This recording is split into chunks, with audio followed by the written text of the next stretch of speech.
നമസ്കാരം. നേത്ര ന്യൂസിലേക്ക് സ്വാഗതം. ഞാൻ നിധി വിനോദ്. പ്രധാന വാർത്തകൾ. 4 വർഷ ബിരുദ പ്രോഗ്രാമുകളെ ആവേശപൂർവ്വം സ്വാഗതം ചെയ്ത് വിദ്യാർത്ഥികൾ. അടിമുടി മാറ്റവുമായി 1ാം സെമസ്റ്റർ പരീക്ഷകൾ പുരോഗമിക്കുന്നു. സ്റ്റാൻഫോർഡ് സർവകലാശാല തയ്യാറാക്കിയ മികച്ച ശാസ്ത്രജ്ഞരുടെ പട്ടികയിൽ തുടർച്ചയായ 8ാം വർഷവും ഉന്നത സ്ഥാനം അലങ്കരിച്ച് ഡോക്ടർ ഡെയ്സി ഫിലിപ്പ്. ഇനി ഗവേഷണത്തിന്റെ ഭാവി സംയുക്ത പഠന മേഖലകളിൽ നിന്ന് ഇവാന്യൂസ് മുൻ അധ്യാപിക നേത്ര ന്യൂസിനോട്. കാന്താരിയുടെ വേദിയിൽ സാമൂഹ്യമാറ്റം ലക്ഷ്യമിട്ടുള്ള പദ്ധതികൾ. നിരവധി രാജ്യങ്ങളിൽ നിന്നുള്ള സന്നദ്ധ സംഘടനകൾ വിവിധ ആശയങ്ങളുമായി തിരുവനന്തപുരത്ത്.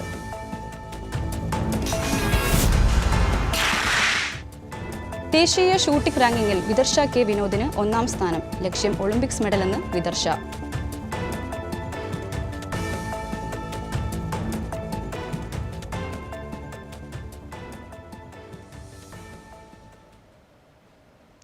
വാർത്തകൾ വിശദമായി.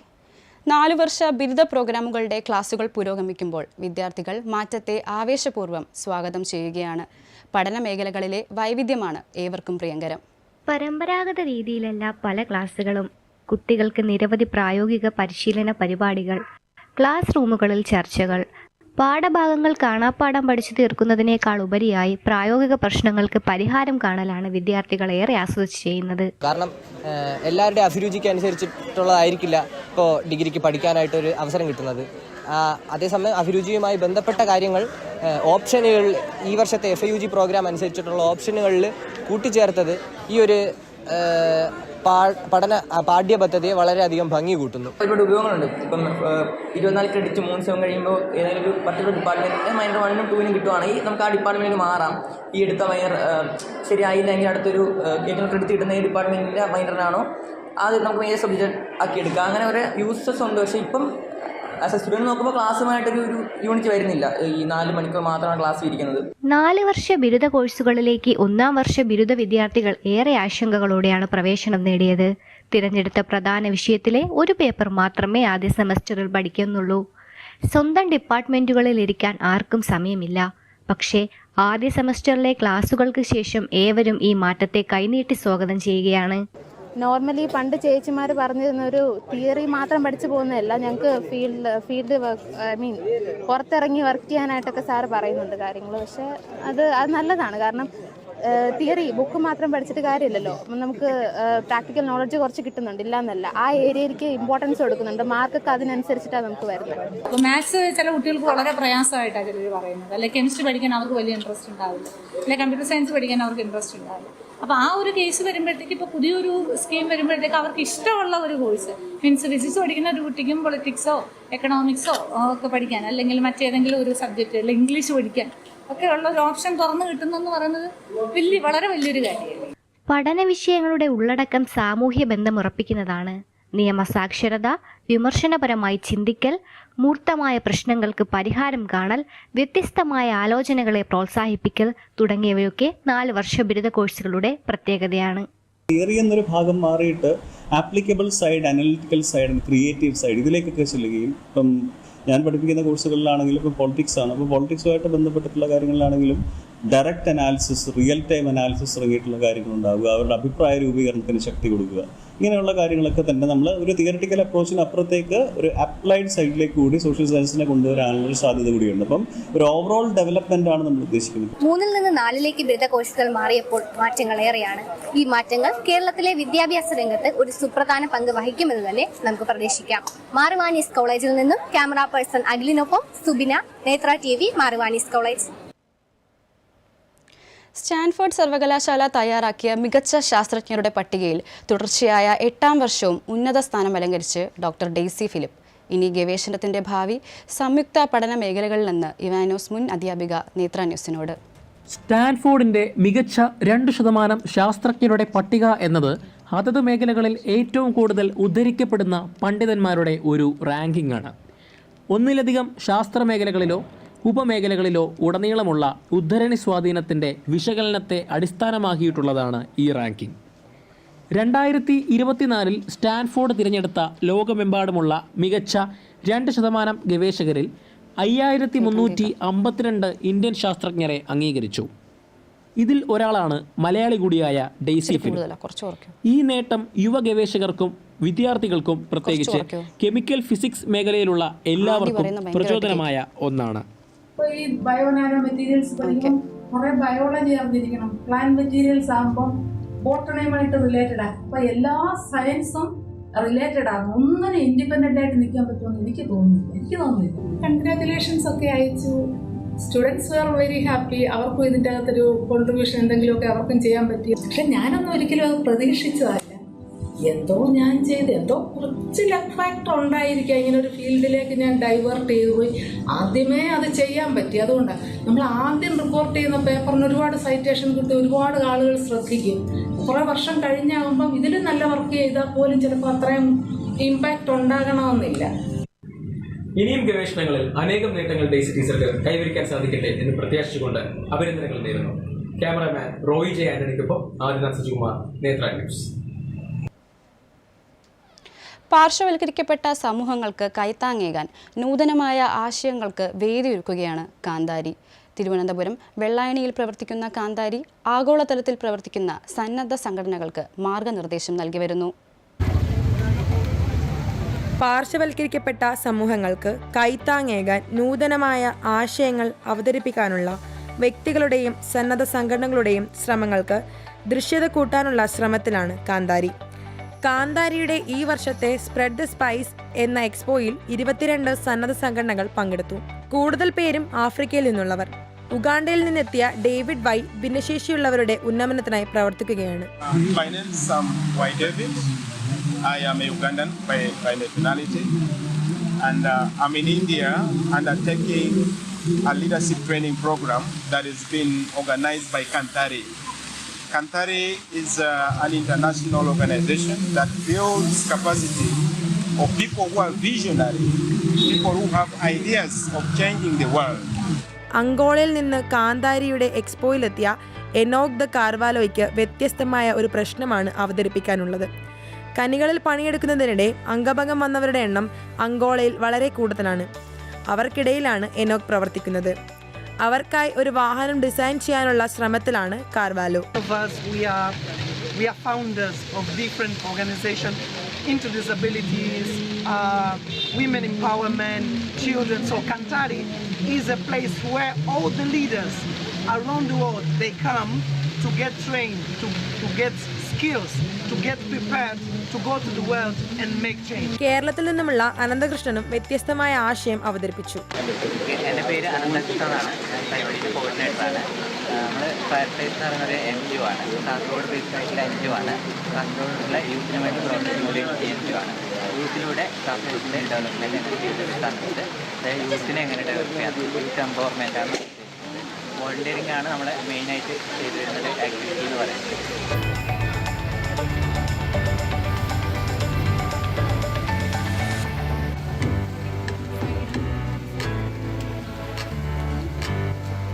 വ്യത്യസ്തരായവർക്ക് മാറ്റങ്ങൾ ഒരുക്കുകയാണ് കാന്താരി ടോക്സ്. മാനവീയത്തിൽ നിന്നും ക്യാമറ പേഴ്സൺ പവിത്ര VS-നോടൊപ്പം അനീന ഏഞ്ചൽ, നേത്ര ന്യൂസ്, മാറിവാനീസ് കോളേജ്.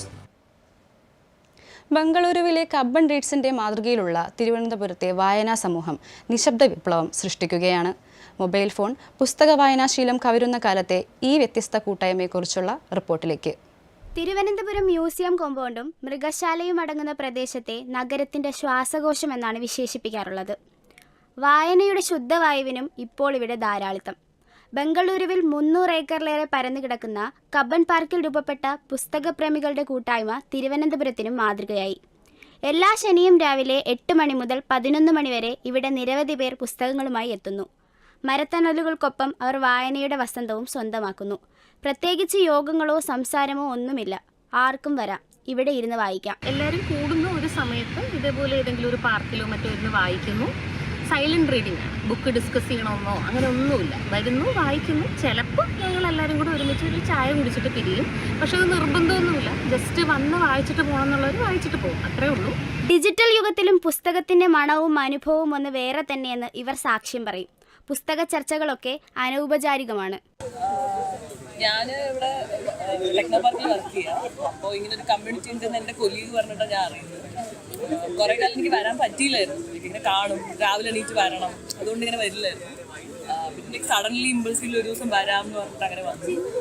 ഒരു സൈലന്റ് റീഡിങ് കമ്മ്യൂണിറ്റിയാണ്. നമുക്ക് വന്നിരുന്ന് വായിക്കാം, നമുക്ക് ഇൻട്രസ്റ്റ് ഉണ്ടെങ്കിൽ ഇവരോടൊക്കെ സംസാരിക്കാം. ഇത് കഴിഞ്ഞിട്ട് ഇവരിങ്ങനെ ഹാങ് ഔട്ട് ചെയ്യാനൊക്കെ പോകും. സോ പിന്നെ ഇങ്ങനെ എന്താണ് ഇവിടെ നിന്ന് കുറേ ഇങ്ങനെ സൗഹൃദങ്ങളും അങ്ങനത്തെ ഒരു ഇതൊക്കെ ഉണ്ടായിരുന്നു. പിന്നെ ഇങ്ങനെ ഡെയിലി നമ്മൾ സ്ക്രോൾ ചെയ്യുന്നതിന് പകരം കുറച്ച് നേരം ഇങ്ങനെ ഫ്രഷ് എയർ ഒക്കെ കൊണ്ട് ബുക്കൊക്കെ വായിച്ച് നമുക്കൊരു പിക്നിക്കൊക്കെ പോകുന്ന പോലെ അങ്ങനെ ഒരു നല്ല രസമാണ് രാവിലെ ഇങ്ങനെ വന്നിരുന്നത് വായിക്കാൻ. മഹാനഗരത്തിലെ മായക്കാഴ്ചകൾക്കിടയിൽ വായനയെ സ്നേഹിക്കുന്ന ഒരു കൂട്ടം ചെറുപ്പക്കാർക്കൊപ്പം നേപ്പിയർ മ്യൂസിയത്തിൽ നിന്നും ക്യാമറ പേഴ്സൺ നീലു ലക്ഷ്മിയോടൊപ്പം അൻസനാനിസ, നേത്ര ന്യൂസ്, മാരുവാനീസ് കോളേജ്.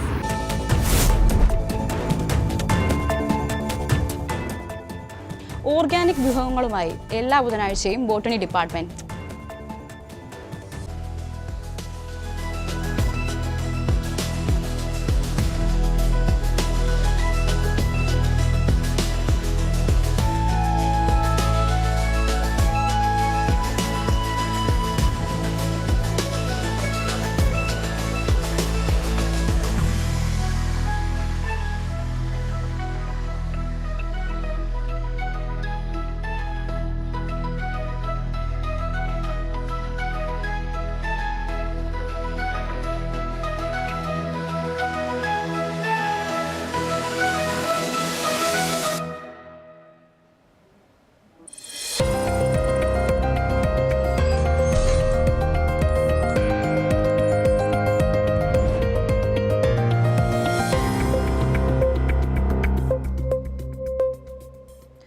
ആധുനിക പഠന സൗകര്യങ്ങളോടെ സ്മാർട്ട് ക്ലാസ് റൂം, വിദ്യാർത്ഥികളുടെ ആരോഗ്യ പരിപാലനത്തിനായി മൾട്ടി ജിംനേഷ്യം. മാർ വാനിയസ് കോളേജ് അടിസ്ഥാന സൗകര്യ വികസനത്തിൽ സമീപകാലത്ത് വലിയൊരു കുതിച്ചുചാട്ടത്തിന് തയ്യാറെടുക്കുകയാണ്. രാജ്യാന്തര നിലവാരത്തിലൊരു ക്ലാസ് മുറി ഇവാനിയോസ് സുവോളജി വിഭാഗത്തിലെ 2ാം വർഷ PG ക്ലാസ് റൂമിന് വന്ന മാറ്റം അത്ഭുതകരമാണ്. എല്ലാവിധ ICT സൗകര്യങ്ങളും ഒത്തിണങ്ങിയ ഈ ക്ലാസ് മുറിയിൽ ഇന്ററാക്റ്റീവ് മോണിറ്ററാണ് വൈറ്റ് ബോർഡിന് പകരം ഉപയോഗിക്കുന്നത്. ഉന്നത നിലവാരമുള്ള ഓഡിയോ വിഷ്വൽ സംവിധാനമാണ് സ്മാർട്ട് ക്ലാസ്സിൽ സ്ഥാപിച്ചിരിക്കുന്നത്. സുഖപ്രദമായ ഇരിപ്പിടങ്ങൾ, വൈഫൈ കണക്ടിവിറ്റി, ലാപ്ടോപ്പ് ചാർജിംഗ് സൗകര്യം, എർഗണോമിക് ലൈറ്റിംഗ്, പ്രത്യേകതകൾ ഏറെ. അപ്പോൾ നമുക്ക് ക്ലാസ്സസ് അറ്റൻഡ് ചെയ്യാൻ അല്ലെങ്കിൽ പോലും നമുക്ക് സെമിനാർസും ക്ലാസ്സസ് ഒക്കെ എടുക്കാം. പ്രോജക്റ്റിൻ്റെ ആണെങ്കിലും ക്ലാസ്സൊക്കെ എടുക്കാൻ വേണ്ടിയിട്ട് ടോക്ക് നടത്താൻ വേണ്ടിയിട്ടൊക്കെ ഭയങ്കര ഫെസിലിറ്റീസ് ഇവിടെ ഉണ്ട്. ഇപ്പം മോണിറ്ററിലാണെങ്കിലും എന്താണ് ടച്ച് ഫെസിലിറ്റി ഉണ്ട്, പിന്നെ എന്താണ് മൈക്ക് ഉണ്ട്, അങ്ങനെ ഒരുപാട് ഫെസിലിറ്റീസ് മോണിറ്റേഴ്സിലുണ്ട്. അപ്പം നമുക്ക് ക്ലാസ് നമുക്ക് എടുക്കാനാണെങ്കിലും കുറച്ചുകൂടെ എളുപ്പമാണ്. മേജറായിട്ട് ഇതിനകത്ത് PG സ്റ്റുഡൻസും അതുപോലെ തന്നെ വേറെ ഗസ്റ്റ് ഫാക്കൾട്ടി ഒക്കെ വന്നു കഴിഞ്ഞാൽ അവർക്ക് ഇന്ററാക്ട് ചെയ്യാനും അല്ലെങ്കിൽ നമുക്ക് ടെലി കോൺഫറൻസിങ്ങോ അല്ലെങ്കിൽ വേറെ ദൂരദേശത്തുള്ള ആൾക്കാരാണെങ്കിലും ഇപ്പോൾ ഫോറിൻ അതോറിറ്റീസോ അല്ലെങ്കിൽ അങ്ങനത്തെ ഡെലിഗേറ്റ്സിനൊക്കെ നമുക്ക് ഇവിടെ ഉള്ള സ്റ്റുഡൻസിന് ഒരു ടോക്ക് കൊടുക്കണമെന്നുണ്ടെങ്കിൽ അതിനൊക്കെ വേണ്ടിയിട്ടുള്ളൊരു സെറ്റപ്പായിട്ടാണ് ഈ ഒരു റൂം കൺസ്ട്രക്ട് ചെയ്തിരിക്കുന്നത്. കോളേജിൽ അടുത്തിടെ വിദ്യാർത്ഥികൾക്കായി തുറന്നുകൊടുത്ത മൾട്ടി ജിംനേഷ്യത്തിലെ സൗകര്യങ്ങളും ഏതൊരു പ്രൊഫഷണൽ സ്ഥാപനത്തോടും കിടപിടിക്കും. റൂസ പദ്ധതിയിൽ നിന്നുള്ള ധനസഹായമാണ് ഇവ സാധ്യമാക്കിയത്. ഉയർന്ന വിദ്യാഭ്യാസത്തോടൊപ്പം തന്നെ ആരോഗ്യവും ഓരോ വിദ്യാർത്ഥികൾക്കും അനിവാര്യമാണ്. മാർ വാനിയസ് കോളേജ് ഒരുക്കുന്ന ഈ പുതിയ സൗകര്യങ്ങൾ വിദ്യാർത്ഥികളുടെ സമഗ്ര വളർച്ചയ്ക്ക് അടിസ്ഥാനമാകുമെന്നത് തീർച്ച. മാർ വാനിയസ് കോളേജിൽ നിന്നും ക്യാമറ പേഴ്സൺ അശ്വിനോടൊപ്പം നിധി VR, നേത്ര TV, മാർ വാനിയസ് കോളേജ്. അടുത്തിടെ എല്ലാ ബുധനാഴ്ചകളിലും മാർ വാനിയസ് കോളേജ് ബോട്ടണി വിഭാഗത്തിനു മുന്നിൽ ഉച്ചസമയത്ത് വല്ലാത്ത തിരക്കാണ്. ബോട്ടണി വിഭാഗത്തിലെ അധ്യാപകരും വിദ്യാർത്ഥികളും ചേർന്നൊരുക്കുന്ന ജൈവ പച്ചക്കറി വിൽപ്പനയും പ്രദർശനവും കാണാനും വാങ്ങാനും എത്തുന്നവരുടെ എണ്ണം കൂടി വരികയാണ്. വീടുകളിൽ ഉണ്ടാക്കുന്ന ജൈവ പച്ചക്കറി ശേഖരിച്ച് കോളേജിലെത്തിക്കുന്ന ബോട്ടണി വിഭാഗത്തിലെ വിദ്യാർത്ഥികളും അധ്യാപകരും പുതിയൊരു മാതൃകയാണ് സൃഷ്ടിക്കുന്നത്. അമിതമായ കീടനാശിനി പ്രയോഗം കൊണ്ട് വിഷലിപ്തമായ പച്ചക്കറി ഉപയോഗിക്കുന്നതിനെതിരെയുള്ള ബോധവൽക്കരണം, അതോടൊപ്പം ജൈവ പച്ചക്കൃഷിയെ പ്രോത്സാഹിപ്പിക്കുന്നതിനുള്ള ഉപാധി. ഇതാണ് ബോട്ടണി വിഭാഗം എല്ലാ ബുധനാഴ്ചകളിലും നടത്തുന്ന പ്രദർശനത്തിലൂടെയും വിൽപ്പനയിലൂടെയും ലക്ഷ്യമിടുന്നത്. വിദ്യാർത്ഥികളുടെ പങ്കാളിത്തം ആവേശകരമാണ്. എന്റെ പേര് വിഷ്ണുമായ, ഞാൻ ബോട്ടണി ഡിപ്പാർട്ട്മെന്റിൽ നിന്നാണ്. ഇപ്പൊ നമ്മളിവിടെ എല്ലാ വെനസ്ഡേയ്സും ഒരു ഓർഗാനിക് വെജിറ്റബിൾ സെയിൽ നടത്തിക്കൊണ്ടിരിക്കുകയാണ്. ഇപ്പൊ ഇതെന്ന് പറഞ്ഞാലൊന്നുമില്ല, നമ്മുടെ ടീച്ചേഴ്സിനും സ്റ്റുഡൻസിനും ഒരു ഓർഗാനിക് വെജിറ്റബിൾസ് എത്രത്തോളം എത്തിക്കാൻ പറ്റും അതാണ് നമ്മൾ ചെയ്യുന്നത്. ബോട്ടണി ഡിപ്പാർട്ട്മെന്റിലെ ടീച്ചേഴ്സും എല്ലാ സ്റ്റുഡൻസും ഫസ്റ്റ്, സെക്കൻഡ്, തേർഡ് ഇയറിലെ എല്ലാ സ്റ്റുഡൻസും വീട്ടിലുള്ള ഓർഗാനിക് വെജിറ്റബിൾസ് ഇവിടെ കൊണ്ടുവന്ന് അവർ സെയിൽ ചെയ്യുകയാണ് ചെയ്യുന്നത്. അപ്പൊ ഇത് നമ്മൾ എല്ലാവരും എത്തിക്കുക എന്നുള്ളതാണ്. ഓർഗാനിക് വെജിറ്റബിൾസ് നമുക്ക് എത്രത്തോളം അതിന്റെ പ്രാധാന്യം അതിനെക്കുറിച്ച് അറിയാൻ വേണ്ടിയാണ് നമ്മൾ ഇത് സെയിൽ തുടങ്ങിയിരിക്കുന്നത്. എല്ലാ വെനസ്ഡേയ്സും ഇത് നമ്മളിവിടെ ബോട്ടണി ഡിപ്പാർട്ട്മെന്റ് ഫ്രണ്ടിൽ കണ്ടിന്യൂ ചെയ്യുന്നതാണ്. മധുരക്കിഴങ്ങ്, കറിവേപ്പില, കുമ്പളം, പച്ചമുളക്, വെള്ളരിക്ക തുടങ്ങിയ വിവിധയിനം പച്ചക്കറികളും മല്ലിപ്പൊടി, മുളകുപൊടി, മഞ്ഞൾപ്പൊടി തുടങ്ങിയവയും വിൽപ്പനയ്ക്കുണ്ട്. കൂടാതെ വാഴക്കൊമ്പും ചേമ്പിലയും കാച്ചിലും വാഴത്തണ്ടുമൊക്കെ കൃഷിയിടങ്ങളിൽ നിന്ന് നേരിട്ട് കോളേജിലേക്ക് കൊണ്ടുവരുന്നു. വിദ്യാർത്ഥികൾ വീട്ടിൽ തയ്യാറാക്കുന്ന ചക്ക വരട്ടിയതുൾപ്പെടെയുള്ള നാടൻ പലഹാരങ്ങൾ വേറെ. വിദ്യാർത്ഥികൾക്കിടയിൽ സംരംഭകത്വം വളർത്തിയെടുക്കാനും ഇത്തരം പ്രയത്നങ്ങൾക്ക് കഴിയുന്നുണ്ട്. ബോട്ടണി വിഭാഗം സംഘടിപ്പിക്കുന്ന പച്ചക്കറി വിൽപ്പന വേളയിൽ നിന്നും ക്യാമറ പേഴ്സൺ മെൽവി മാത്യുവിനോടൊപ്പം അഹ്സന നിസാർ, നേത്ര news, Mar Ivanios college. Canada Gandhi എന്നാൽ രുചിവൈവിധ്യം കൂടിയാണെന്ന് തലസ്ഥാനവാസികളെ ബോധ്യപ്പെടുത്തിയ ഒരു മേളയ്ക്ക് കഴിഞ്ഞ ദിവസങ്ങളിൽ തിരുവനന്തപുരം സാക്ഷ്യം വഹിച്ചു. റിപ്പോർട്ട് കാണാം. ആരോഗ്യപച്ച എന്ന അനന്യമായ ഔഷധ സാന്നിധ്യം കൊണ്ട് പ്രശസ്തമാണ് അഗസ്ത്യാർ വനമേഖല. ആരോഗ്യപച്ചില കൊണ്ടുണ്ടാക്കിയ ജ്യൂസിന് വനം വകുപ്പ് സംഘടിപ്പിച്ച കാനനഗാന്ധി മേളയിൽ ആവശ്യക്കാരേറെ. നമുക്ക് ആരോഗ്യപച്ചയുടെ ഇല വേണം, പിന്നെ ഇഞ്ചി വേണം, പിന്നെ അത്യാവശ്യം 2-3 കാര്യങ്ങൾ കൂടി നമ്മളതിൽ ആഡ് ചെയ്യുന്നുണ്ട്. കാട്ടുരുചികൾ വേറെയുമുണ്ട്. മുളയരി കൊണ്ടും പരണ്ടയ്ക്ക കൊണ്ടുമുള്ള പായസങ്ങൾ, ചാമയരി പായസവും റാഗി ലഡുവും. വനം വന്യജീവി വാരാഘോഷത്തിന്റെ ഭാഗമായി കേരള വനം വകുപ്പ് സംഘടിപ്പിച്ച ഭക്ഷ്യ സാംസ്കാരിക മേളയിൽ പരമ്പരാഗത ഭക്ഷണങ്ങൾക്കായി തിക്കും തിരക്കും. Chinnar wildlife sanctuary, Vazhachal വനവികസന ഏജൻസി, കോന്നി വനവികസന ഏജൻസി എന്നിവരായിരുന്നു കാനനരുചിയുടെ അണിയറയിൽ. മനുഷ്യരും വന്യജീവികളും തമ്മിലുള്ള സംഘർഷം വാർത്തയല്ലാതായ കാലത്ത് വനം വകുപ്പൊരുക്കിയ സഹജീവനം ചിത്രപ്രദർശനം വ്യത്യസ്തമായ കാഴ്ചയേകി. മാനവീയം വീതിയിൽ നിന്നും ക്യാമറ പേഴ്സൺ അനന്തകൃഷ്ണനോടൊപ്പം എസ് അഭിരാമി, നേത്ര ന്യൂസ്, മാർവാനീസ് കോളേജ്. പരിസ്ഥിതി സൗഹൃദവും ലാഭകരവും ആണെങ്കിലും ഇലക്ട്രിക് വാഹന ഉപയോക്താക്കൾ പൂർണ്ണമായും തൃപ്തരല്ല. കാരണമെന്തെന്ന് അന്വേഷിക്കുന്ന റിപ്പോർട്ടാണ് ഇനി.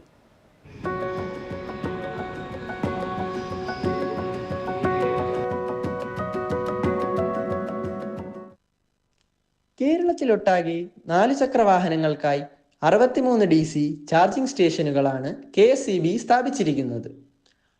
ഓട്ടോറിക്ഷകൾക്കും ഇരുചക്ര വാഹനങ്ങൾക്കുമായി ഇലക്ട്രിക് പോസ്റ്റുകളിൽ ഘടിപ്പിച്ച 1161 ചാർജിംഗ് സംവിധാനവുമുണ്ട്.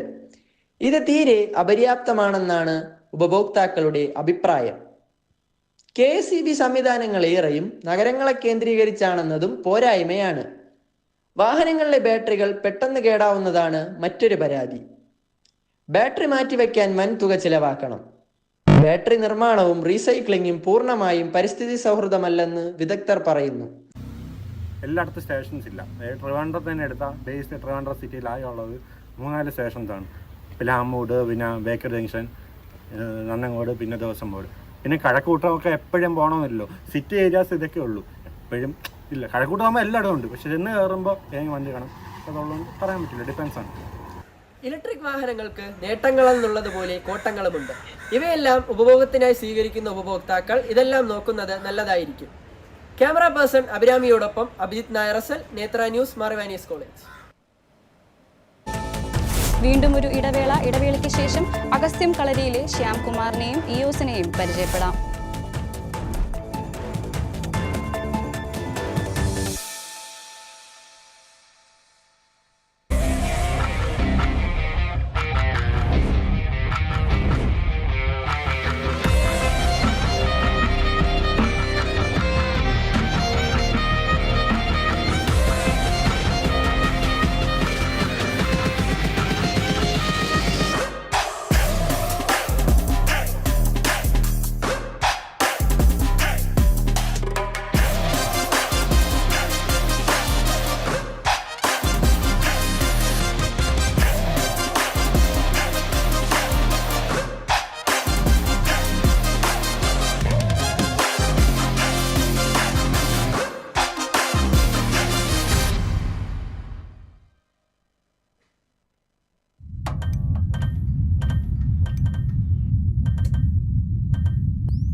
തിരുവനന്തപുരം മാനവീയം വീതിയിൽ നടന്ന ക്യൂർ സംഗമം ഈ ഭാഗത്തിൽപ്പെട്ടവരുടെ ദൃശ്യത വീണ്ടെടുക്കുന്നതായിരുന്നു. ഒയാസിസ് കൾച്ചറൽ സൊസൈറ്റി സംഘടിപ്പിച്ച 5ാമത് ക്യൂർ ഫെസ്റ്റ് ജില്ലാ panchayat president advocate D Suresh Kumar ഉദ്ഘാടനം ചെയ്തു. ദീർഘകാലത്തെ പ്രതിരോധത്തിന് ശേഷവും പൊതുസ്ഥലങ്ങളും സാമൂഹ്യ പദവിയും നേടിയെടുക്കാൻ ക്യൂർ സമൂഹം അത്യധ്വാനം ചെയ്യേണ്ടി വരുന്നു എന്ന കാര്യം ഉറക്കെ പറയാനാണ് ഈ ആഘോഷമെന്ന് സംഘാടകർ പറയുന്നു. ന്യൂനപക്ഷങ്ങളുടെ ഒരു ആഘോഷമാണ് മാനവീയം കെയർ ഫെസ്റ്റ്. ഇത്തരം ആളുകൾക്ക് സാധാരണ വേദികൾ കിട്ടാറില്ല അവരുടെ കഴിവുകൾ പ്രദർശിപ്പിക്കാനും അതുപോലെ തന്നെ അവരുടെ ടാലന്റ് കാണിക്കുന്നതിനൊന്നും. അപ്പം മാനവീയം കെയർ ഫെസ്റ്റ് പോലുള്ള ഇത്തരം ഓർഗനൈസേഷൻ നടത്തുന്ന പരിപാടികളാണ് സത്യം പറഞ്ഞാൽ നമ്മളെ ഹൈലൈറ്റ്. സെപ്റ്റംബർ 28-ാം തീയതി നടന്ന ക്യൂർ ഫെസ്റ്റ് പുതുക്കിയ മാനവീതിയിലെ നിറമുള്ള കാഴ്ചകളിൽ ഒന്നായി. ഫാഷൻ ഷോയും പാട്ടും ഡാൻസുമൊക്കെയായി വ്യത്യസ്ത സ്വത്തമുള്ളവർ ഫെസ്റ്റ് അവിസ്മരണീയമാക്കി. ഫെസ്റ്റിവലിന് മുന്നോടിയായി ആശാൻ സ്ക്വയറിൽ നിന്ന് ക്യൂർ അംഗങ്ങളുടെ റാലി. ട്രാൻസ്ജെൻഡർ, LGBTQ തുടങ്ങിയ ന്യൂനപക്ഷ സമൂഹം നേരിടുന്ന പ്രശ്നങ്ങളും അതിനുള്ള പരിഹാരങ്ങളും സമൂഹത്തിലേക്ക് എത്തിക്കുക എന്ന ലക്ഷ്യത്തോടു കൂടിയാണ് ഓരോ വർഷവും ഒയാസിസ് ക്യൂർ ഫെസ്റ്റിവൽ സംഘടിപ്പിക്കുന്നത്. ട്രാൻസ്മെൻ, ട്രാൻസ്വുമൺ മത്സരങ്ങളും റാം വാക്കുമൊക്കെ ഒരർത്ഥത്തിൽ തങ്ങളുടെ പ്രതിരോധവും സമൂഹത്തിൽ സ്വന്തമായൊരിടം ഉറപ്പിക്കാനുള്ള സമരവുമാണെന്ന് പങ്കെടുത്തവർ പറയുന്നു. പുതിയ പ്രവർത്തനങ്ങൾക്കും ഒരുങ്ങി ഒയാസിസ് കൾച്ചറൽ സൊസൈറ്റി. പാളയത്ത് നിന്നും ക്യാമറ പേഴ്സൺ മീനുലക്ഷ്മിയോടൊപ്പം Farhana SH. Netra news, Mar Ivanios college. വിളിച്ചാൽ വിളി കേൾക്കുന്ന ദൂരത്തേക്ക് എത്താൻ 15 കിലോമീറ്റർ ചുറ്റിവളഞ്ഞു പോകേണ്ടി വരിക. തൊട്ടപ്പുറത്തുള്ള ആശുപത്രിയിലേക്ക് എത്താൻ 500 രൂപ ജീപ്പ് വാടക കൊടുക്കേണ്ടി വരിക. വാമനപുരം പഞ്ചായത്തിലെ മുത്തിപ്പാറ നിവാസികളുടെ ദുരിതം അതിരൂക്ഷമായത് നിന്നുപോയ ഒരു കടത്തുവള്ളത്തിന്റെ രൂപത്തിലാണ്. റിപ്പോർട്ടിലേക്ക്. നീറുമൺ കടവിൽ താമസിക്കുന്ന രമണിയമ്മ പറയുന്നത് കേൾക്കും. അക്കരെ ഒരു മരണം നടന്ന് എൻ്റെ സഹോദരൻ്റെ ഭാര്യ. അങ്ങനെയാണ് ഞങ്ങൾ പോയത്. നമ്മൾ പഞ്ചായത്തുമായിട്ട് ഇത്തിരി ഒന്ന് ഉടക്കുകയും ചെയ്ത്. അവർ പറഞ്ഞ് അവർ വിചാരിച്ചാൽ ഇപ്പം പറ്റൂല, ഇതിന് എന്തൊക്കെ വഴികളുണ്ട്, അത് കിട്ടിയേ പറ്റുള്ളൂ. വെള്ളവും ഇല്ല. ആര് വെള്ളം ഒന്നാൻ വന്നാലും അവർ കൊടുക്കാൻ തയ്യാറാണ്, പഞ്ചായത്തുകാർ കൊടുക്കാൻ തയ്യാറാണ്. ഇവരെ പോലെ നിരവധി പേരാണ് നീറുമൺ കടവ് മുത്തിപ്പാറയിൽ ഇങ്ങനെ വിഷമിക്കുന്നത്. പുറം ലോകത്തെത്തണമെങ്കിൽ നദി മുറിച്ചു കടക്കണം. ഈ ഗ്രാമീണരിൽ കൂടുതൽ പേരും കൃഷി ചെയ്താണ് ജീവിക്കുന്നത്. വെഞ്ഞാറുമൂട് ചന്തയിൽ പോയി ഉൽപ്പന്നങ്ങൾ വിറ്റഴിക്കാൻ നദി കടന്നുപോയാൽ കുറച്ചു സമയം മതി. പുല്ലമ്പാറ, വാമനപുരം, കല്ലറ പഞ്ചായത്തുകളെ വേർതിരിച്ചുകൊണ്ടാണ് വാമനപുരം നദി ഒഴുകുന്നത്. 1 വർഷം മുമ്പ് വരെ ഇവർക്ക് കടത്തുവള്ളം ഉണ്ടായിരുന്നു. കടത്തുവള്ളത്തിന്റെ സേവനം ഇപ്പോഴില്ല. സാധാരണ ജനങ്ങൾ പുല്ലമ്പാറ വില്ലേജുമായി ബന്ധപ്പെടുന്നതിന്, മറ്റ് ഗവൺമെൻറ് സ്ഥാപനങ്ങളുമായി ബന്ധപ്പെട്ട് അവരുടെ ആവശ്യങ്ങൾ നിർവഹിക്കുന്നതിന്, വെഞ്ഞാറമൂട് മാർക്കറ്റുമായി ബന്ധപ്പെട്ടുകൊണ്ട് അവരുടെ ഉൽപ്പന്നങ്ങൾ വിൽക്കുന്നതിന്, അവർക്ക് ആവശ്യമായ അവശ്യ സാധനങ്ങൾ വാങ്ങുന്നതിന് ഒക്കെ ഇതുവഴിയാണ് സഞ്ചരിച്ചിരുന്നത്. അടിയന്തരമായി ഈ പ്രദേശങ്ങളെ ബന്ധിപ്പിക്കുന്നതിന് ഒരു പാലം പണിയുന്നതിന് വേണ്ടിയിട്ടുള്ള നടപടികൾ ഉണ്ടാകണമെന്ന് അഭ്യർത്ഥിക്കുകയാണ്. 2005 മുതൽ 15 വർഷം നാട്ടുകാരെ മറുകരയിലെത്തിച്ചത് കുമാറാണ്. പൊതുമരാമത്ത് വകുപ്പ് നടത്തിയിരുന്ന കടത്തുവള്ളം ആ വർഷം പഞ്ചായത്തിന് കൈമാറിയപ്പോഴേ പ്രശ്നങ്ങൾ തുടങ്ങിയിരുന്നു. കടത്തിനെ കുറിച്ച് പറയുന്നെങ്കിൽ ഇത് പാരമ്പര്യമായിട്ട് PWDയുടെ കടത്തായിരുന്നു. അത് ഏകദേശം ഒരു 100 വർഷം പഴക്കം വരും.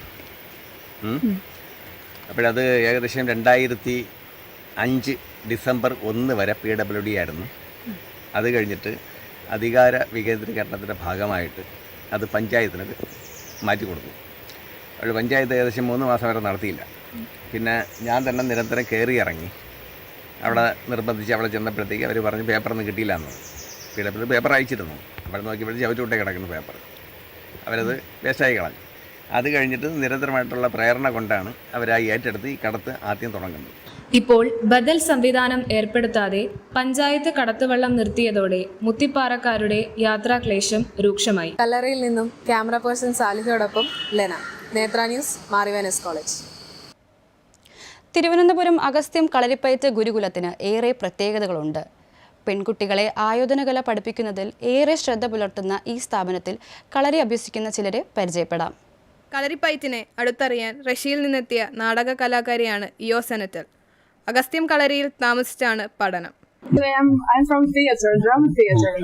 But it's good actually because in drama theatre you should have same concentration, same level of mind, like always everything you should catch. യോഗയും ഭരതനാട്യവുമാണ് ഇയോസിന്റെ മറ്റിഷ്ട വിഷയങ്ങൾ. 10 വർഷത്തിലേറെയായി ഇന്ത്യയിലാണ് താമസം. കൂടെ മകനുമുണ്ട്. മെയ്വഴക്കം കളരിക്ക് അത്യാവശ്യമാണ്. എന്നാൽ തൻ്റെ ശാരീരിക വെല്ലുവിളികളെ അതിജീവിച്ചുകൊണ്ടാണ് ശ്യാംകുമാർ SS എന്ന 23-കാരൻ കളരി അഭ്യസിക്കുന്നത്. ഡിഫറെൻ്റ് ആയിട്ട് തോന്നിയതെന്ന് പറഞ്ഞു കഴിഞ്ഞാൽ നമുക്ക് വേറൊരു സ്പിരിച്വൽ ആസ്പെക്ട് കൂടെ നമ്മൾ ഇതിനകത്തോടെ ഗ്രോ ചെയ്ത് കൊണ്ടുവരണം. മോർ ദാൻ ദാറ്റ് നമുക്കിപ്പം നമ്മളെ ഒന്നുകൂടെ ഒരു എംപവർ ചെയ്യാനായിട്ട് ഇത് നമ്മൾ നല്ല രീതിയിൽ സഹായിക്കുന്നുണ്ട്. നമ്മുടെ ഈ കാര്യം പോയിട്ട് മൈൻഡും ബോഡിയും ആയിട്ടുള്ള ഒരു കോർഡിനേഷനും എല്ലാം നമുക്ക് നല്ല രീതിയിൽ ഫിക്സ് ചെയ്യാൻ പറ്റുന്നുണ്ട്. So that's like more thing. ഈ പ്രായത്തിനിടെ തന്നെ 16 സർജറികളും മറ്റു പ്രശ്നങ്ങളും നേരിട്ട ശ്യാമിൻ്റെ നേട്ടങ്ങൾ അതിശയകരമാണ്.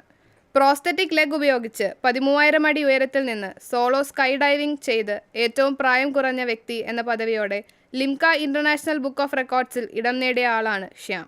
Doctor S. മഹേഷ് ഗുരുക്കളാണ് അഗസ്ത്യം കളരിയുടെ ആശാൻ. 128 വർഷത്തെ സമ്പന്നമായ ചരിത്രമുള്ള സ്ഥാപനമാണ് അഗസ്ത്യം. പുതിയ ജനറേഷനിൽ ശരിക്കും അക്സെപ്റ്റൻസ് ലെവൽ കൂടിയിട്ടുണ്ട്. കാരണം നമ്മൾ കുറച്ചു കാലം സ്വാതന്ത്ര്യാനന്തര ഭാരതത്തിൽ നമ്മൾ കുറച്ചു കാലം കഴിഞ്ഞപ്പോഴാണ് നമ്മൾ മനസ്സിലാക്കുന്നത് നമുക്ക് റൂട്ട്സ് ഇല്ല എന്നുള്ളത്. നമ്മൾ കൂടുതൽ വെസ്റ്റേൺ തോട്ട്സിലേക്ക് പോയി, കൂടുതൽ വെസ്റ്റേൺ എഡ്യൂക്കേഷൻ ഫോളോ ചെയ്തു.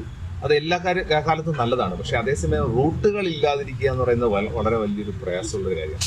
അപ്പോൾ കളരിപ്പയറ്റ് എന്ന് പറയുന്നത് ഇന്ത്യയിൽ റൂട്ടഡ് ആയിട്ടുള്ള ഒരു മാർഷൽ ആർട്ടാണ്. 5ാം തലമുറയിലെ ഗുരുക്കളായ ഡോക്ടർ S. മഹേഷ് കളരിപ്പയറ്റിനെ ആഗോളതലത്തിൽ പ്രശസ്തമാക്കുന്നതിൽ വ്യാപൃതനാണ്. ശാരീരിക ക്ഷമത, സ്വയം പ്രതിരോധം, അതിജീവനശേഷി, വ്യക്തിത്വ വികസനം എന്നിവയ്ക്ക് കളരി പരിശീലനം എങ്ങനെ ഉപയോഗപ്പെടുത്താമെന്നാണ് ഗുരുക്കൾ നിരന്തരം അന്വേഷിക്കുന്നത്. തിരുവനന്തപുരം അഗസ്ത്യം കളരിയിൽ നിന്നും ക്യാമറ പേഴ്സൺ ശ്രീലാൽ ടിയാറിനോടൊപ്പം Shone L Thomas, Netra news, Mar Ivanios college. ദേശീയ ഷൂട്ടിംഗ് റാങ്കിങ്ങിൽ 1ാം സ്ഥാനം നേടിയ വിദർശ K. വിനോദ് മാർവാനീസ് കോളേജിന്റെ അഭിമാന താരമാണ്. ഒളിമ്പിക് സ്വർണമാണ് വിദർശയുടെയും ലക്ഷ്യം.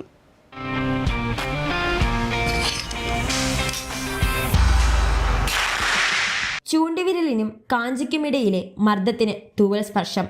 എന്നാൽ ലക്ഷ്യം കാണുമ്പോൾ അണുവിട മാറാത്ത കൃത്യത. മനു ഭാക്കറും അഭിനവ് ബിന്ദ്രയും രാജവർദ്ധൻ സിംഗ് റാത്തോഡും തെളിച്ച വഴിയെ നടക്കാൻ മാർ ഇവാനിയോസ് കോളേജിൽ നിന്നും മറ്റൊരു താരം. ദേശീയ റാങ്കിങ്ങിലെ 1ാം സ്ഥാനത്തിലൂടെ വിദർശ K. വിനോദ് പുതുചരിത്രം എഴുതാനുള്ള കഠിന പരിശ്രമത്തിലാണ്.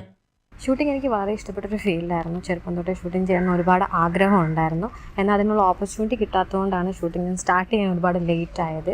ഞാൻ UG പഠിക്കുന്ന സമയത്ത് NCCയിൽ ജോയിൻ ചെയ്തിട്ടുണ്ടായിരുന്നു. അപ്പം NCCക്ക് ഒരു DG NCC ടീമുണ്ട്. അപ്പം ആ ടീമിൽ എനിക്ക് സെലക്ഷൻ കിട്ടി.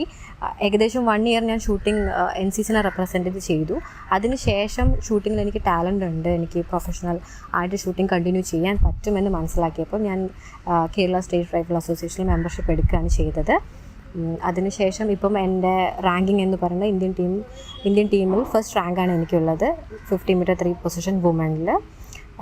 എല്ലാ സ്പോർട്സ് ഫീൽഡിൽ അല്ലെങ്കിൽ ഷൂട്ടിംഗ് ഫീൽഡിലുള്ള എല്ലാവരുടെയും അൾട്ടിമേറ്റ് എയിം എന്ന് പറയുന്നത് ഒളിമ്പിക്സ് ഗോൾഡ് മെഡൽ തന്നെയാണ്. അപ്പോൾ അതുപോലെ തന്നെയാണ് എനിക്കും ഇന്ത്യക്ക് വേണ്ടിയിട്ട് ഒളിമ്പിക്സിൽ ഗോൾഡ് മെഡൽ വാങ്ങിക്കണം തന്നെയാണ് എൻ്റെയും ആഗ്രഹം. കോഴിക്കോട് തിരുവമ്പാടി സ്വദേശിയായ വിദർശ തലസ്ഥാനത്തേക്ക് വന്നത് തന്നെ ഷൂട്ടിംഗ് പരിശീലനത്തിനുള്ള സൗകര്യം തേടിയാണ്. വട്ടിയൂർക്കാവ് ഷൂട്ടിംഗ് റേഞ്ചിലാണ് സ്ഥിര പരിശീലനം. ഇടയ്ക്കിടെ ഡൽഹിയിൽ പോയി പരിശീലനം തുടരും. ഇവാനിയോസിലെ MA മലയാളം വിത്ത് മീഡിയ സ്റ്റഡീസ് വിദ്യാർത്ഥിയായ വിദർശ ബിരുദ പഠനകാലത്ത് NCC ഷൂട്ടിംഗ് റേഞ്ചുകളിൽ വെച്ചാണ് തൻ്റെ താല്പര്യം തിരിച്ചറിയുന്നത്. വട്ടിയൂർക്കാവ് നാഷണൽ ഗെയിം ഷൂട്ടിംഗ് സെന്ററിൽ നിന്നും ക്യാമറ പേഴ്സൺ ശ്രീലാൽ ടിയാറിനൊപ്പം ബിസ്മിനായസ്, നേത്ര TV, മാർവാനീസ് കോളേജ്. പ്രധാന വാർത്തകൾ ഒരിക്കൽ കൂടി. 4 വർഷ ബിരുദ പ്രോഗ്രാമുകളെ ആവേശപൂർവ്വം സ്വാഗതം ചെയ്ത് വിദ്യാർത്ഥികൾ. അടിമുടി മാറ്റവുമായി 1ാം സെമസ്റ്റർ പരീക്ഷകൾ പുരോഗമിക്കുന്നു. സ്റ്റാൻഫോർഡ് സർവകലാശാല തയ്യാറാക്കിയ മികച്ച ശാസ്ത്രജ്ഞരുടെ പട്ടികയിൽ തുടർച്ചയായ 8ാം വർഷവും ഉന്നത സ്ഥാനം അലങ്കരിച്ച് ഡോക്ടർ ഡെയ്സി ഫിലിപ്പ്. ഇനി ഗവേഷണത്തിന്റെ ഭാവി സംയുക്ത പഠന മേഖലകളിൽ നിന്ന് ഇവാനിയോസ് മുൻ അധ്യാപിക നേത്ര ന്യൂസിനോട്. കാന്താരിയുടെ വേദിയിൽ സാമൂഹ്യ മാറ്റം ലക്ഷ്യമിട്ടുള്ള പദ്ധതികൾ. നിരവധി രാജ്യങ്ങളിൽ നിന്നുള്ള സന്നദ്ധ സംഘടനകൾ വിവിധ ആശയങ്ങളുമായി തിരുവനന്തപുരത്ത്. ദേശീയ ഷൂട്ടിംഗ് റാങ്കിങ്ങിൽ വിദർശ K. വിനോദിന് 1ാം സ്ഥാനം. ലക്ഷ്യം ഒളിമ്പിക്സ് മെഡലെന്ന് വിദർശ.